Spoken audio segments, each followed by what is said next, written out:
Farmacología en sí, en la que mencionamos que son, digamos, que los fármacos interactúan con procesos fisiológicos, ¿no? Modificando, estimulando o inhibiendo algún proceso fisiológico normal, como por ejemplo los inhibidores de la ECA, los ARA2, etc., ¿no? Aquí no. Aquí los fármacos, ¿dónde van a actuar? Los microorganismos. No van. Entonces, ahorita ya, la parte de fisiología que siempre los he molestado, ya voy a dejar de hacer. Ahora voy a molestarme con el curso de mecanismos de la elección de defensa. Porque, y no han entendido el curso de mecanismos de elección y defensa, que en mi época le llamábamos microbiología química, pero como ahora, digamos, se usan los nombres raros, se denominaron mecanismos de la elección y defensa. Entonces, ahora de ese curso no vamos, porque se supone que se entienden y saben cuál es el reino, los 5 reinos de los seres vivos que clasificó Whitaker, ¿no? Reino monera, reino fungi, reino protista, animal y vegetal. Saben la clasificación bacteriana. Se supone que ya saben cuándo es un gran positivo, cuándo es un gran negativo, cuándo es un coco, un bacilo, un coco bacilo, cuándo es una espiroqueta. Se supone que saben eso. Sabemos la clasificación de los hongos, etcétera, que lo vamos a ir hablando poco a poco. Ahora vamos a esta parte, digamos, inicial, digamos, menciona más que todo la parte de salud pública, de digamos, la microbiología, el uso de los fármacos antimicrobianos. Si ustedes ven aquí, y esto es algo, digamos, preocupante, ¿no? En este esquema, bueno, este gráfico, sátira, se ve un microorganismo consumiendo la acitromicina que está hecha para matar. ¿Qué me da a entender? La alta resistencia bacteriana que está sucediendo. Según las leyes actuales en Perú, donde las mototaxis se pasan a luz roja como si nada y nadie les dice nada, los antimicrobianos deben ser vendidos bajo 60 mil. Cosa que no se hace. No en todos, hay algunos sitios que sí te piden receta médica, pero en la mayoría no. La mayoría no. Entonces, esto de acá es preocupante, porque cada vez aparecen microorganismos más resistentes, microorganismos que ya no hay nada. Yo he visto morir pacientes en UCI porque ya no había nada que darles contra la enfermedad, a pesar de utilizar fármacos costosísimos de última generación. Entonces vamos a hablar de la primera parte. Y aquí es importante entender, porque de acuerdo a esto que vamos a hablar, es cómo deben hacer sus exposiciones de la parte antimicrobiana. Por eso que la primera semana no hay exposición de este tema. ¿Qué es un antimicrobiano? Es toda sustancia capaz de matar o inhibir el crecimiento de uno o más microorganismos. Acabamos de microorganismos.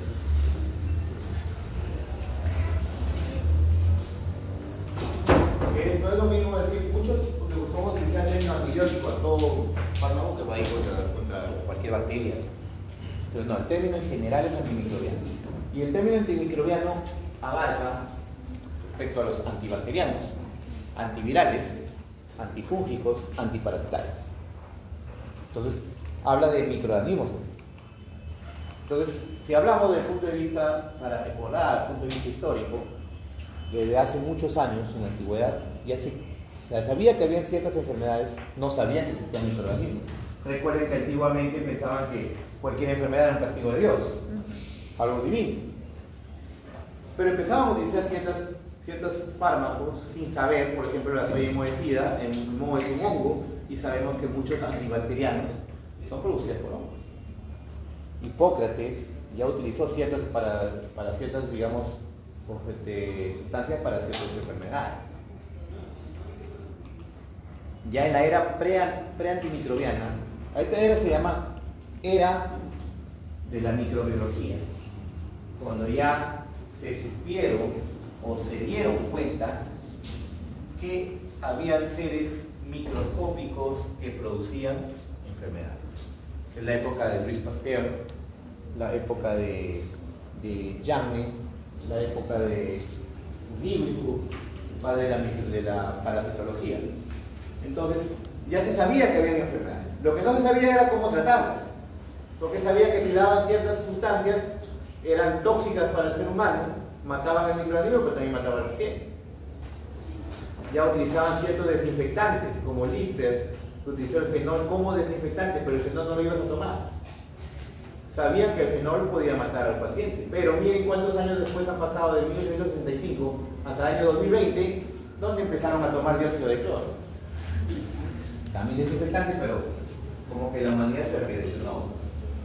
Robert Koch Bacillus anthracis. aisló el Bacillus anthracis, estudió al Mycobacterium tuberculosis y al Vibrio cholera, causante del cólera. Entonces, pero pudieron aislarlo, pero no sabían cómo tratar. Inclusive, Luis Pasteur ya dio el concepto de antibiosis, un concepto, digamos, desde el punto de vista solamente teórico, que había sustancias que mataban microorganismos, pero no sabían cómo administrar, cómo darlas. Inclusive, Paul Ehrlich empezó a utilizar un compuesto arsenical para el tratamiento de la sífilis o lúes. Pero el arsénico saben que es tóxico, entonces más riesgo que beneficio todavía. Hasta que cierto personaje, de forma casual, sin querer queriendo, como dicen en la televisión, descubrió la penicilina. Trabajaba con estafilococos, se olvidó la ventana abierta, se contaminó y se dio cuenta que no crecían las bacterias en la zona donde había crecido el hongo. Entonces determinó, y como el hongo se denominaba Penicillium notatum, le denominó como penicilina. Ganó su premio Nobel, pero nunca pudo aislarlo. No pudo aislarlo, pero sí ya desde ahí empezó, digamos, la era antimicrobiana. Desde ahí. Ahora, veo la imagen ahí de Alexander Fleming. Una vez puse una pregunta así para agregar, de bueno, ¿no? Me acuerdo para diciembre, como regalo de Navidad. ¿Quién descubrió la penicilina? Una línea. No para matar una línea, pero leyenda. ¿Saben que uno me puso Anthony Hopkins? ¿Saben quién es Anthony Hopkins, no? Sí. Es un actor de cine. El que hace la película del Rico, ¿no? De terror. Hannibal Lecter, él es Anthony Hopkins. Él, ¿verdad? Porque tiene un parecido a la imagen, se le quedó esta imagen y pusieron a Anthony Hopkins. Otro y más colosal, todavía más, que siempre lo comento, el doctor Pexé les dijo: acuérdense de mí, porque yo me llamo Valentín Alexander, y el que descubrió la penicilina es Alexander Fleming. Me pusieron Valentín, Valentín. Otro había puesto solamente Alexander y quería que le valga. Yo le digo, si es Alexander von Humboldt, solamente Alexander, no, es Alexander. Fue un regalo, pero que no aprovecharon todo. Más adelante empieza lo que es la quimioterapia. La quimioterapia es los antimicrobianos creados sintéticamente, muy diferente al antibiótico que es producido por otro microbiano. Y así empezó toda la era antimicrobiana.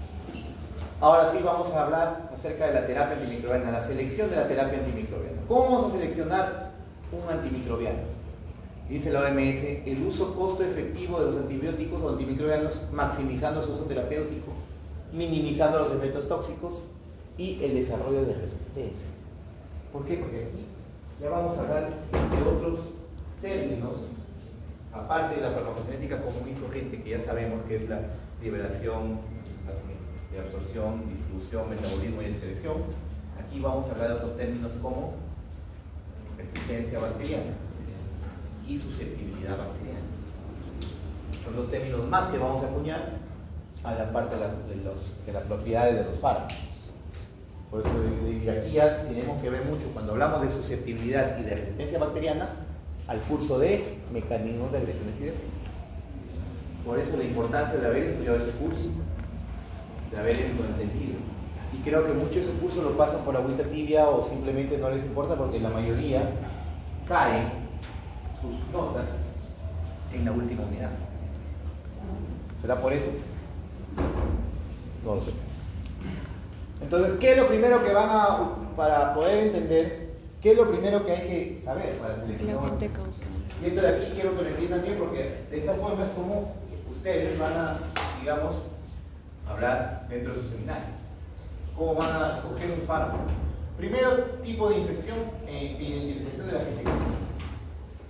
Llega un paciente a su consultorio, en la posta, que viene con disuria, dolor al orinar, polaquiuria, orina por poquito, tenesmo vesical.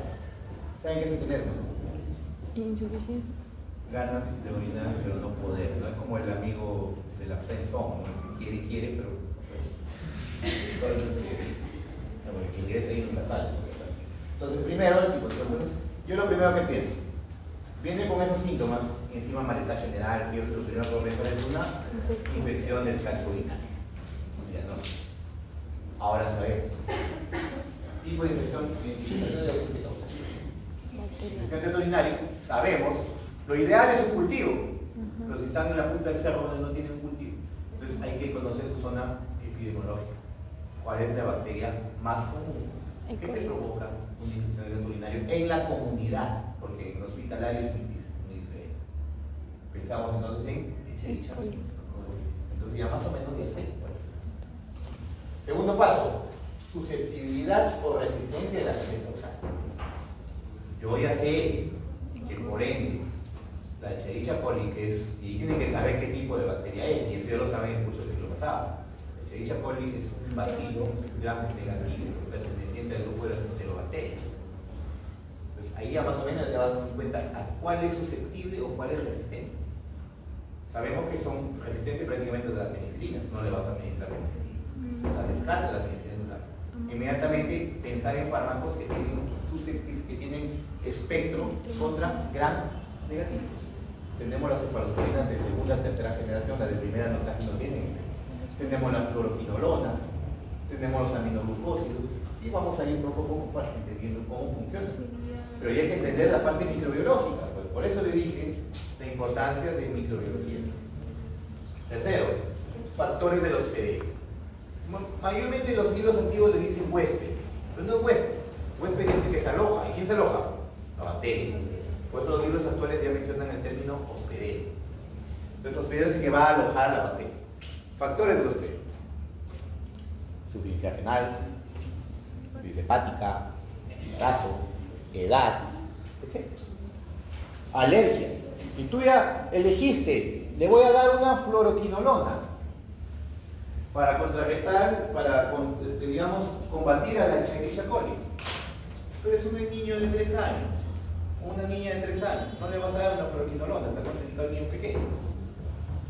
Ay, entonces, ya, es un adulto, muy bien, le voy a administrar. Soy alérgico a la fluoroquinolona, no le vas a dar. Entonces, factores de usted. Ya, elegiste un aminoglucósido, gentamicina. Es un anciano de 80 años con insuficiencia renal. No le vas a dar. Factores relacionados con el fármaco. Aquí determinamos cuál es su concentración mínima inhibitoria, concentración mínima bactericida, su metabolismo, cómo funciona, cómo es todo lo relacionado al fármaco. Entonces, todo esto se va a relacionar. Todo se va a relacionar desde el punto de vista, como ven aquí, del agente causal, el antimicrobiano y el hospedero. Si hablamos del agente causal, el tamaño del inóculo. El tamaño del inóculo. Por ejemplo, ¿tu nombre es? Michelle. Kevin y Michelle se van a comer un ceviche. La tía Veneno. Ahí donde te ponen en lugar de canchitas y proflozasina. Como salmonella. Muy rica.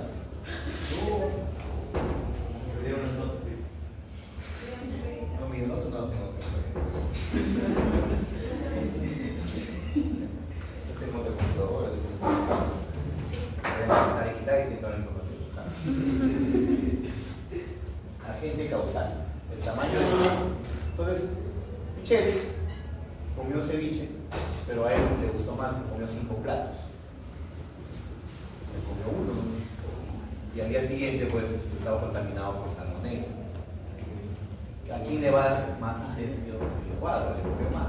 Pues es el tamaño del micrófono. Era lo mismo cuando hablaban de la época de COVID. Mientras más aerosoles inhalaba, más intensa era la enfermedad.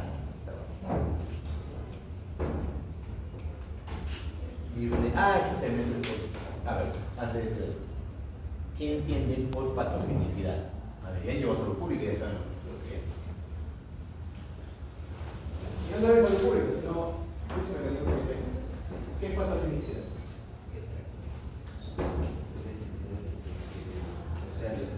De producir enfermedad. Capacidad de, no de infectar, de producir enfermedad. Porque puede una bacteria infectar sin producir enfermedad. Es la capacidad que tiene de producir enfermedad. Ahí viene el término patógeno y no patógeno. Patógeno quiere decir que va a producir enfermedad. No patógeno es que no va a producir.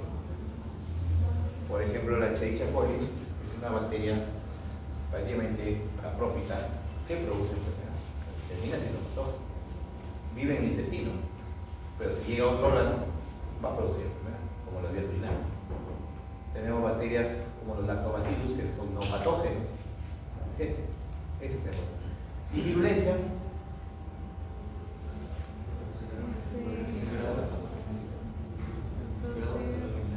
El grado de patogenicidad, es decir, la capacidad que tiene un mecanismo de producción de enfermedad grave.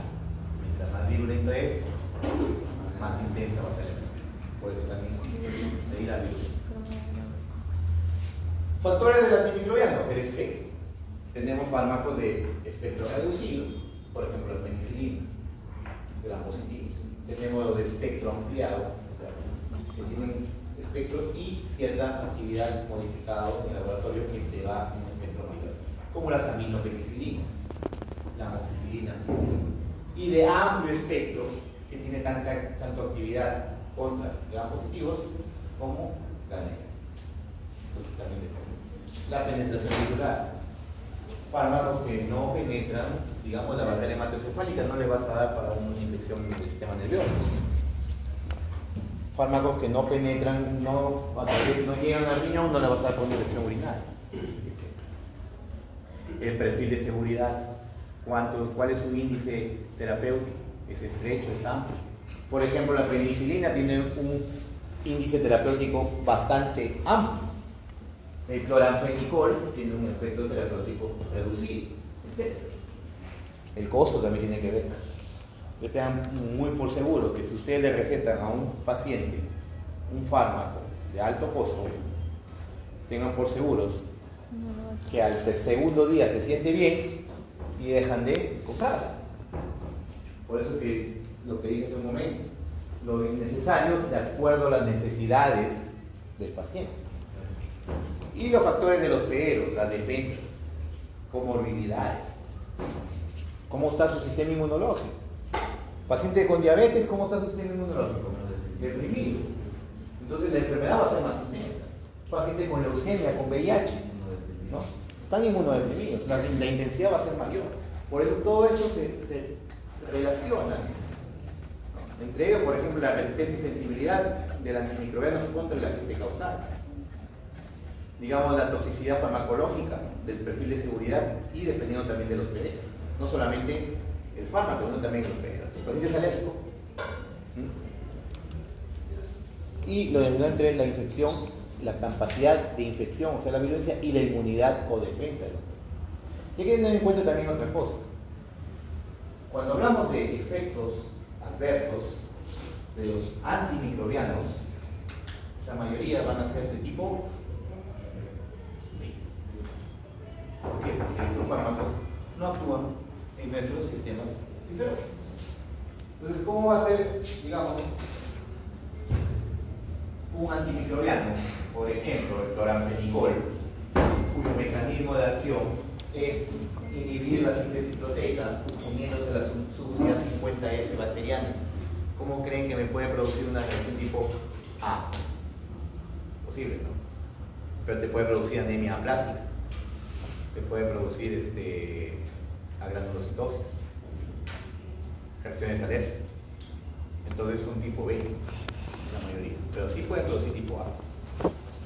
Pero las tipo A no son de efecto colateral, porque su efecto, digamos, sus mecanismos de acción no tienen nada que ver con nuestro daño. Si hay de tipo A, serían de tipo efecto secundario. Por ejemplo, la diarrea producida por antimicrobianos. La clindamicina, por ejemplo, que es un potente contra anaerobios. Entonces, destruye los anaerobios que tenemos en el intestino grueso, muchos de los cuales son benéficos. ¿Y qué produce si destruye la flora intestinal? Diarrea. Entonces la diarrea es un efecto o una consecuencia de su propio mecanismo de acción. O sea, sí es tipo A, pero de efecto secundario. La mayoría entonces de reacciones adversas tipo A son de efectos secundarios, no puedo decir todos. Y la mayoría son de tipo B. Por ejemplo, lo que les expliqué, tipo de infección o identificación del agente causal, ¿no? Hay que ver lo importante, lo posible estudio bacteriológico, si no, investigar datos epidemiológicos, ¿no? El ejemplo que les he dado con la Escherichia coli. Susceptibilidad o resistencia de microorganismos, saber qué microorganismo es resistente a qué. Por ejemplo, si yo le doy, digamos, por ejemplo, una infección o una neumonía atípica por micoplasma. Neumonía atípica por micoplasma neumonía. Yo sé, porque llevaron el curso de mecanismos de reacción y defensa, saben que las micoplasmas no tienen pared celular.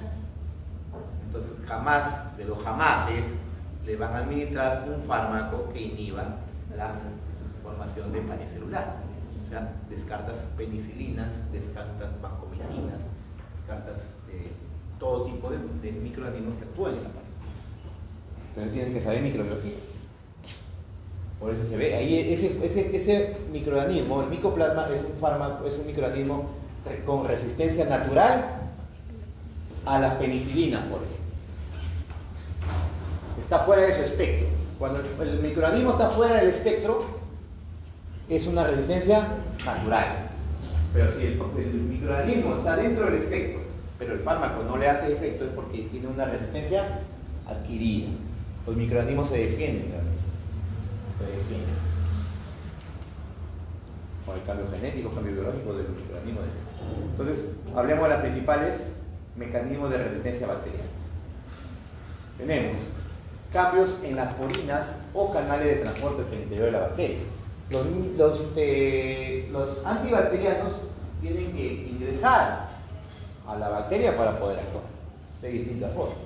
Doctor, pero las penicilinas necesitan, no tienen por qué ingresar porque actúan inhibiendo la síntesis de pared celular, pero actúan porque ingresan hasta las proteínas fijadoras de penicilinas, que son las transpeptidasas, que son enzimas que van a ser bloqueadas. ¿Y dónde están? Dentro de la célula. Específicamente dentro de la membrana celular. Entonces tienen que ingresar.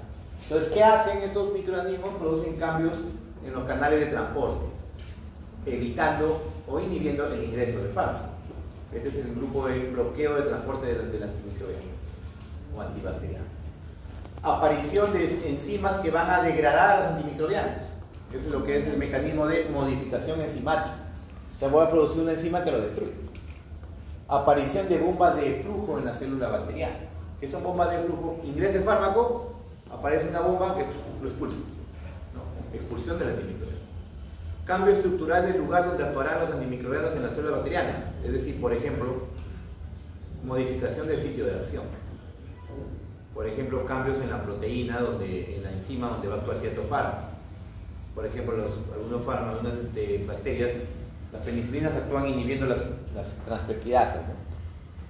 Las PBP. Cambios en su modificador donde la penicilina ya no le va a hacer, no se va a poder unir. Cambios en las vías metabólicas, ¿ya? Donde van a aparecer, por ejemplo, las sulfas, produce vías alternas. Las sulfas actúan inhibiendo la dihidroteroato sintetasa, una enzima metabólica para la formación de ácido fólico. Cambian esa enzima, ese sustrato, y el fármaco ya no hace ni cosquillas. Principales fármacos que van a actuar bloqueando el transporte, tenemos los beta-lactámicos, que van a ser bloqueados de esa forma. Tenemos los aminoglucósidos, la fosfomicina, metronidazol, tetraciclina. También incluye la vancomicina. La síntesis de enzimas que van a degradar los antimicrobianos es la principal forma de mecanismo de resistencia de las penicilinas. O sea, la formación de beta-lactamasas, los beta-lactamas. De eso vamos a hablar ya la próxima semana. Los aminoglucósidos, los anfenicol. Bombas de flujo, tenemos las tetraciclinas, los macrólidos, las quinolonas. Son las principales formas de resistencia. Modificación de sitio de acción, aparecen los beta-lactámicos, ¿no? como las penicilinas, estafilococo resistente a la penicilina. Tenemos las quinolonas, las tetraciclinas, los macrólidos, nicosamidas, cloranfenicol. Y aquí tenemos pues las sulfas, ¿no? Trimethoprim y las sulfonamidas. Factores del hospedero, ya lo mencioné: edad, presencia de comorbilidades, embarazo, lactancia, obesidad, a unas peculiaridades idiosincráticas como las hipersensibilidad. Edad, morbilidades, cambios farmacológicos, la obesidad, etc. Factores relacionados ahora con el fármaco, ¿no? Lo que ya les mencioné. Aquí tenemos que ver lo que es la concentración mínima inhibitoria. Así como ustedes en la farmacología habitual que ya hemos estudiado, hablamos de la concentración mínima eficaz, ¿ya? Aquí utilizamos este término, concentración mínima inhibitoria. Es la menor concentración del antibacteriano capaz de inhibir el crecimiento. De 10 a la 5, bla, bla, bla, bla, bla, bla. Aquí lo que me importa es lo primero. Es la menor concentración o la concentración mínima necesaria para inhibir el crecimiento bacteriano. Esto es característico de los fármacos bacteriostáticos. Que son bacteriostáticos aquellos que van a evitar, digamos, el crecimiento bacteriano. Concentración mínima bactericida es aquella mínima concentración necesaria para destruir o matar a la bacteria. Ojo que todos los antimicrobianos, todos, son bactericidas, pero no todos llegan hasta la CMB, porque se tornan tóxicos. Entonces, aquellos que no llegan hasta la CMB solamente van a llegar hasta la CMI. Y estos son los que solamente llegan hasta la CMI son los bacterios tácticos, porque solamente van a inhibir. Pero los que llegan a la CMB son los fármacos bactericidas. Y más adelante vamos a hablar cuáles son farmacologías, cuáles son bacteriostáticas. Entonces, el objetivo primario del tratamiento es evitar que el antibacteriano, lograr que el antibacteriano supere la concentración mínima inhibida. Entonces tenemos acá lo que he mencionado, bactericida, tenemos los beta-lactámicos, los aminoglucósidos, los glucopéptidos, polimicinas, fosfomicinas, quinolonas, la microfuratoria. Dentro de bacteriostáticos hay que tener en cuenta que al inhibir el crecimiento y la replicación bacteriana, el microorganismo va a seguir viable. O sea, tiene que tener mucho que ver el sistema inmunológico. Entonces, un paciente inmunodeprimido es preferible darle fármacos bactericidas que bacteriostáticos. Aquí tenemos las tetraciclinas, el cloranfenicol, macrólidos, lincosamidas, sulfamidas, etc. Ya más adelante vamos entendiendo un poco. Esta es la famosa curva farmacocinética que nosotros hemos visto, porque aquí va a variar una situación. Esta es la concentración mínima inhibitoria. ¿Qué quiere decir? Que de aquí para arriba hay efecto del fármaco. Inhibición del crecimiento bacteriano. Pues aquí nos van a dar tres tipos, o tres, digamos, grupos farmacológicos. Los TCMI, que quiere decir tiempo, concentración mínima inhibitoria, es el tiempo en que permanece el fármaco por encima de la concentración mínima inhibitoria. Son fármacos que van a depender del tiempo. Aquí tenemos los beta-lactámicos, los macrólidos, la clindamicina. Fármacos que van a depender de la concentración máxima, que quiere decir que van a tener un mejor efecto, mejor inhibición bacteriana mientras más concentrada sea la dosis. Aquí tenemos los aminoglucósidos y la fluoroquinolona. Y tenemos fármacos que van a depender del área bajo la curva, que quiere decir de ambos, tanto de la concentración como del tiempo. Aquí tenemos las tetraciclinas, los glucopéptidos y un macrólido en especial que es la acitromicina. Entonces aquí lo que mencionaba. tiempo seguir, o sea, el tiempo, el porcentaje del tiempo, el intervalo que el paciente mantiene la concentración por encima. Entonces, estos fármacos tienen, digamos, hay un término que se llama efecto postantibiótico. Es el efecto en el que se deja de administrar el fármaco y todavía se continúa inhibiendo el crecimiento. Entonces, en los pacientes, en los fármacos que dependen del tiempo, son fármacos que deben de darse, que tienen un tiempo de vida media que deben darse constantemente. Por ejemplo, la penicilina. Las endovenosas, sobre todo las penicilinas, dependen del tiempo. La ampicilina se da cada 6, la amoxicilina cada 8. La penicilina endovenosa se da cada 4 horas. Entonces, son fármacos que no tienen un buen efecto postantibiótico y tienen que depender del tiempo. Por el tiempo empieza a bajar. Lo que depende de la concentración máxima. Eso quiere decir que son fármacos que es preferible administrar una gran concentración y el efecto va a durar, va a ser duradero. Esto tiene un efecto postantibiótico también ya un poco más prolongado. También tenemos los aminoglucósidos. Es mejor administrar, por ejemplo, la amicacina 1 gramo al día que administrar 500 miligramos cada 12 horas. ¿Por qué? Porque es un fármaco que depende de la concentración. Y tenemos los que dependen del, lo que les mencionaba, el efecto postantibiótico, ¿no? Los betalactámicos, por ejemplo, es de pocas horas para gram positivos y menos para gram negativos. La citramicina tiene un efecto postantibiótico bastante amplio. Estos son los fármacos que dependen de la área bajo la curva, o sea, tanto de la concentración como del tiempo. Aquí es característico, les dije, la acitromicina. Tenemos la clasificación de los antimicrobianos según su origen. Tenemos antibióticos, quimioterapia. ¿Qué quiere decir antibióticos? Que son producidos por otros organismos vivos. Quimioterápicos, que son sintetizados en laboratorios de Delinis. Según su efecto, tenemos bactericidas que atraviesan la concentración mínima bactericida. Y bacteriostáticos que solamente llegan a exceder la concentración mínima y no superan el CM. Por su toxicidad. Según el mecanismo de acción, esto es lo que clasifica más claro los que inhiben la síntesis de la pared celular. Penicilina, por ejemplo. Los que alteran la membrana celular, las polimicinas, síntesis proteica, 30S aminoglucósidos, 50S macrólidos. Inhiben la síntesis de función de ácidos nucleicos, las fluoroquinolonas de metronidazol. Interfieren en sistemas metabólicos como la nitrofurantoína, las sulfonamidas de metroprina. Según el espectro, ya les expliqué, espectro reducido, espectro ampliado y amplio espectro. Son 3 términos diferentes, que ya lo he mencionado. Aquí está entonces con colorcitos para que se les quede. Inhiben la síntesis de pared celular bacteriana, les dije, betalactámicos, donde están las penicilinas, cefaloporinas, vancomicina, fosfomicina, bacitracina. Función de la membrana, polimixinas y estos antimicóticos como la fotolicina B, nistatina y nidazol. Inhibidor de la síntesis proteica, tenemos 30S, tetraciclinas aminoglucósidos, 50S, macrólidos, nicosamidas, clorofeno.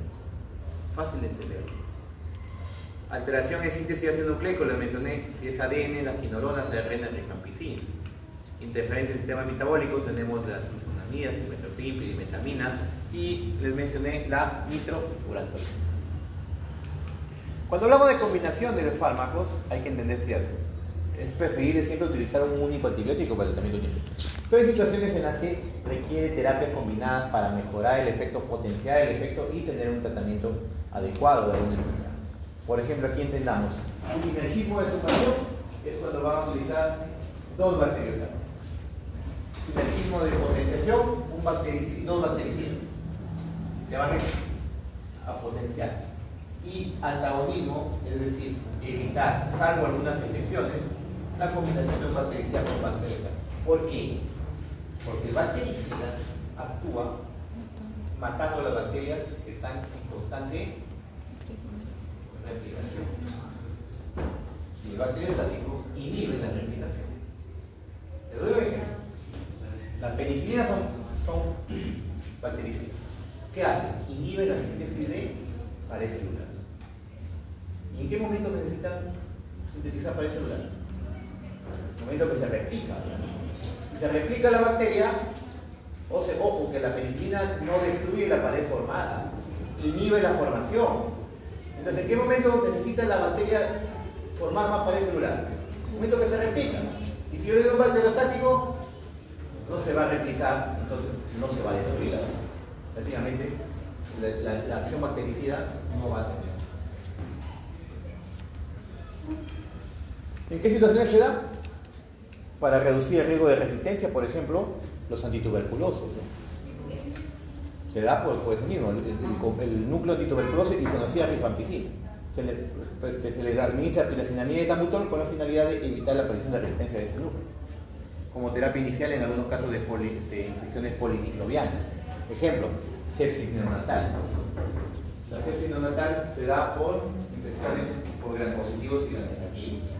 Entonces, normalmente un niño con una sepsis neonatal se administra un beta-lactámico como la ampicilina más un aminoglucósido como la vitamina para combatir gram positivos y gram negativos.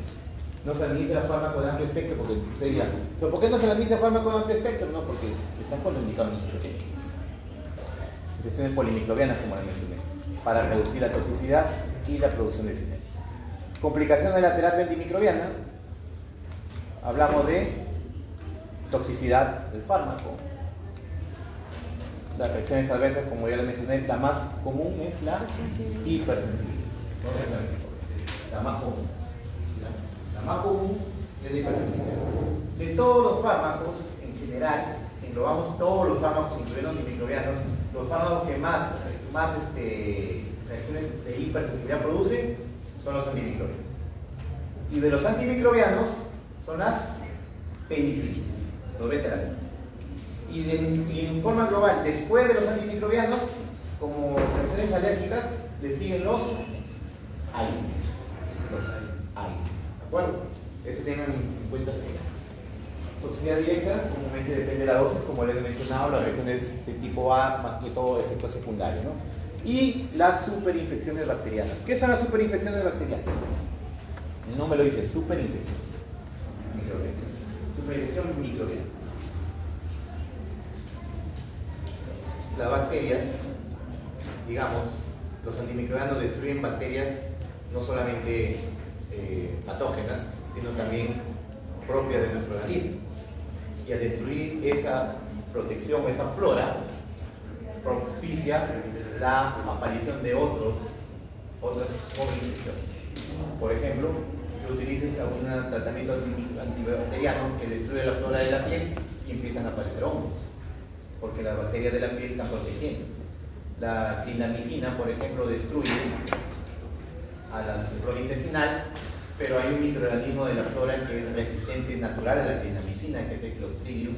Bueno, ahora no se llama Clostridium, se llama Clostridioides difficile, que al ser, digamos, destruida toda la flora, empieza a proliferar y produce un cuadro diarreico llamado enterocolitis sobregranosa. Es un tipo de sobreinfección o superinfección. Muy bien, chicos, preguntas. La próxima semana entonces hacemos el seminario de tiroides y el tema de beta-lactámicos.